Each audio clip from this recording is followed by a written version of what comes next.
This is going to be the Math Counts 2016 state competition team round, starting with problems 1 and 2.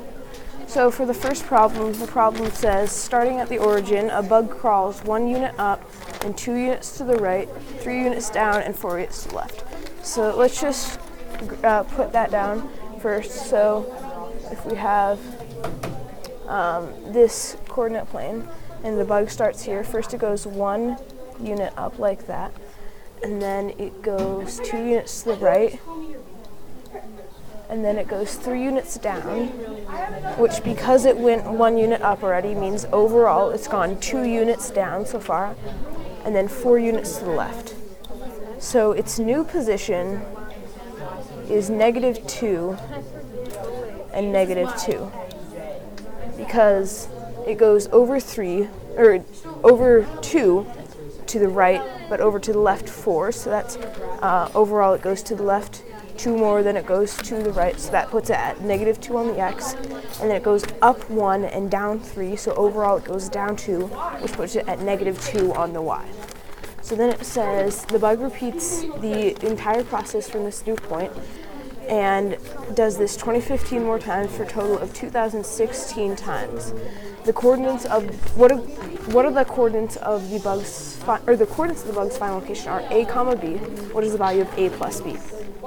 So you're going to want to find the coordinates of the bug's final location. And so you notice that doing this sequence, it moves 2 to the left and 2 down. So that's going to happen 2016 times total. So it's going to in total move 2016 times -2, which is -4032. And then it's going to move, so that's for both of the coordinates. So its final coordinates will be -4032, -4032, which means the value, so if A is -4032 and B is -4032, also -4032 plus -4032. Sorry, hold on, I'll reset. Plus -4032 means that you have a total of A plus B that is -8064. So that's the first problem. So we'll go to the next problem now. Scroll down. Okay.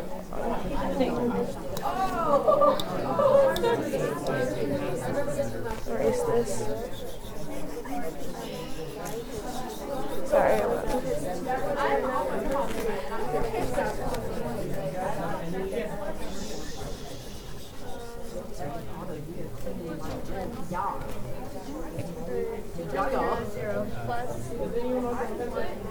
Okay.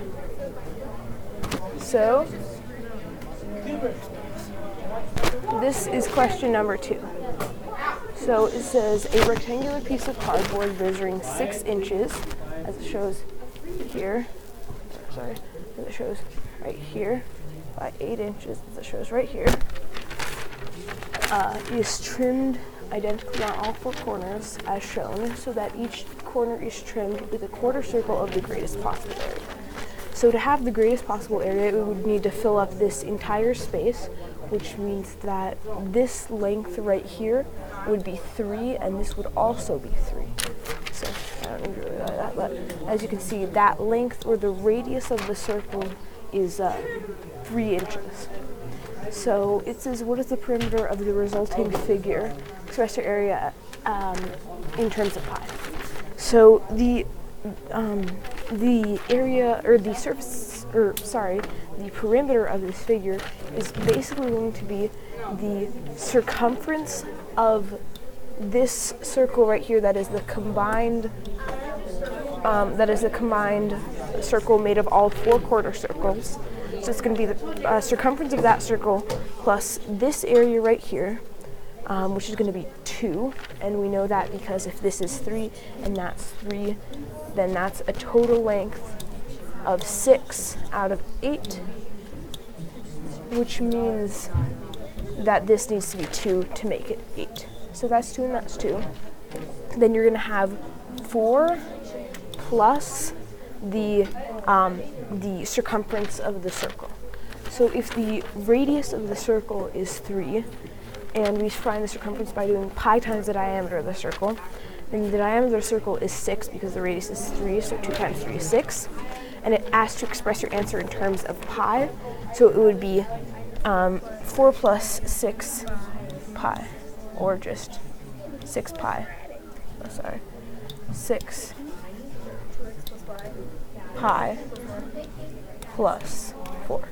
So that's how you do the second problem. So now we're going to move on to the next one. This is problems 3 and 4. Okay, so now we're going to be doing question 3.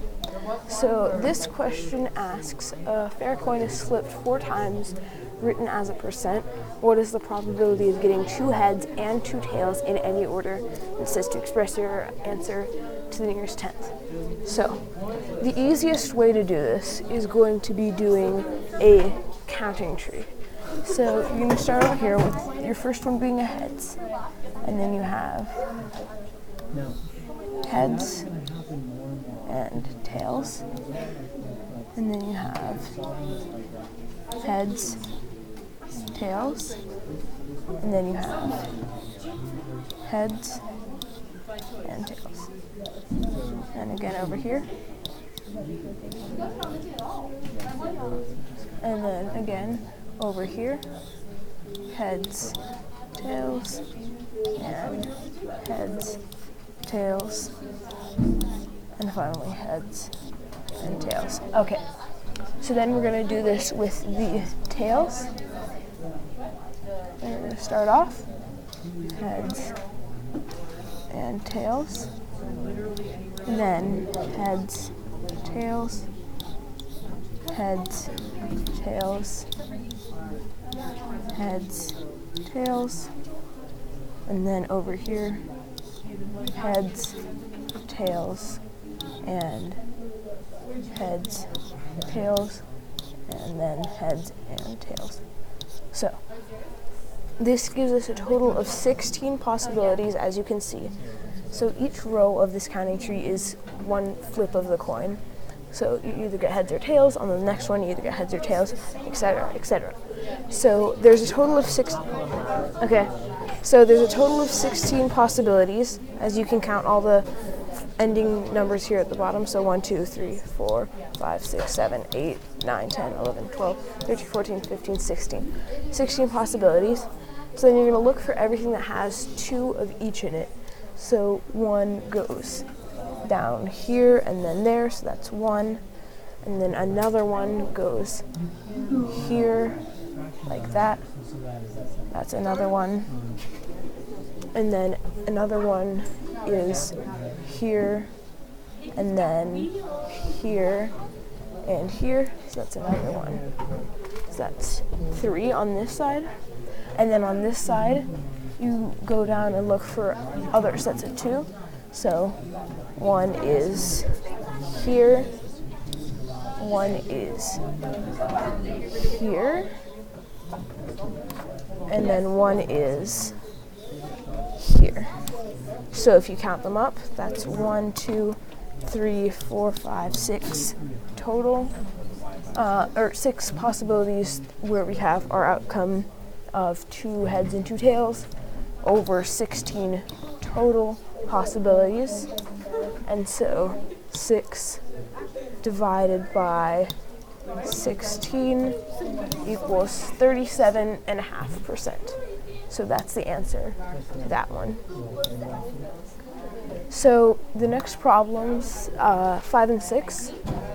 For number 5, the question asks, 2 8-inch by 10-inch sheets of paper are placed flat on top of a 2-foot by 3-foot rectangular table. Nothing else is on the table, and the area of the table that is not covered by the sheets of paper is 708 square inches.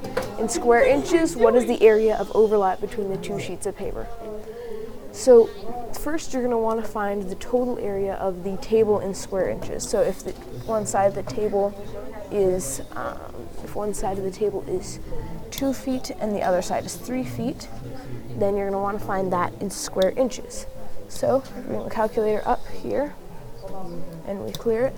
So 2 times 12 to get the length in inches times 3 times 12. Times 3. So 3 times 12 is 36. 36 times 24. 24. 36 times 24 equals 864 inches squared on that table, which means that the area of the table that is covered by the pieces of paper is 864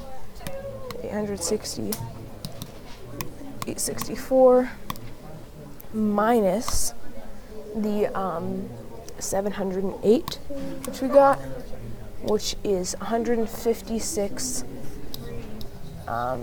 inches covered by paper. Okay, so if there's 156 inches covered by paper, we want to find the total area of the paper so that we can find the area of overlap. So the area of one sheet of paper is 8 inches by 10 inches, so 80 square inches. And so 2 of them would be 160 square inches, which means since 156 square inches are covered by the paper, that there are 4 square inches of overlap. So that's how you solve that one. So the next question, the next question asks, each card in a particular deck of cards contains a number denoting its value, from 2 to 6 inclusive. The deck is made of 4 cards of each value for a total of 20 cards. So there's 4 cards that have value 2, 4 that have value 3, 4 that have value 4, 4 that have value 5, and 4 cards that have value 6.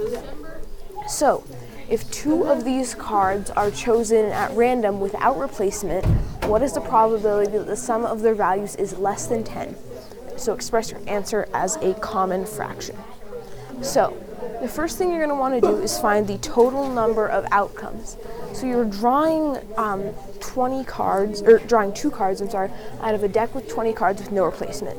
So 20 times 19, because this is the first draw right here, and then this is the second draw right here, so that's the total number of outcomes. So 29 and 19 equals 380 total outcomes. So if there are 380 total outcomes, there are going to be a bunch that have less than 10. So what we're going to want to find is the outcomes that are greater than 10. So if I just select this really quick, make it a little smaller. Sorry, there we go. And just move it down there for reference. So then we're going to want to find the outcomes that are greater than 10. So there aren't actually that many. If you think about it, there is 6, and then another 6. There is 5, then another 5. There is 5, then another 6, or 6, then another 5. And then there's 4, then a 6th. So to find the number of outcomes this actually relates to, what you have to do is you have to say, for this one right here, for this one starting here first, there are going to be 4 possible ways that you can get the first 6 times 3 possible ways that you can get the second 6. So that means that outcome right there can happen in 12 possible ways. and that holds true for any of the ones that have two of the same numbers in them. So this 5 and 5 right here is also going to be 12. So I'll just write 12 next to this one, 12 next to this one, and then we'll move on to the ones that have two different numbers in them. So starting with this 5 then 6, we're going to see to get the 5, there are 4 ways to get the 5, and because there are 4 different 5 cards in the deck, and then there are 4 ways to get the 6, because there are 4 different 6 cards in the deck. And then there's 2 different ways to get that arrangement, because there's 5 then 6, or it could be 6 then 5. So you multiply 4 by 4 times 2, which is 32. And this 32 is what you get for anything that has 2 different numbers. So we have 2 12s and 2 32s. So now if you take these and you add them up together, you'll see that you get a total of, sorry, hold on, I'll make that more clear. That's separate from that. Okay. And so then you want to take and find the number of total ways you can get something that is greater than or equal to 10. So there's 32 plus 32, which is 64, plus 12 plus 12, which is 88 ways that you can get less or greater than or equal to 10. So I'm going to take all of this stuff and I'm going to move it over just a bit, sorry. Alright, I'm just going to erase all of that and put some notes that we have 88 total ways to get greater than or equal to 10.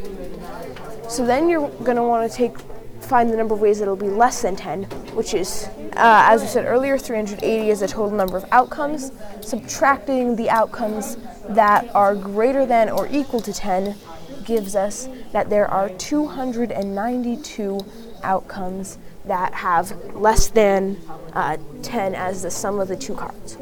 So then you're going to want to put this in a fraction, as it says, express your answer as a common fraction. So then you're going to take 292 over 380,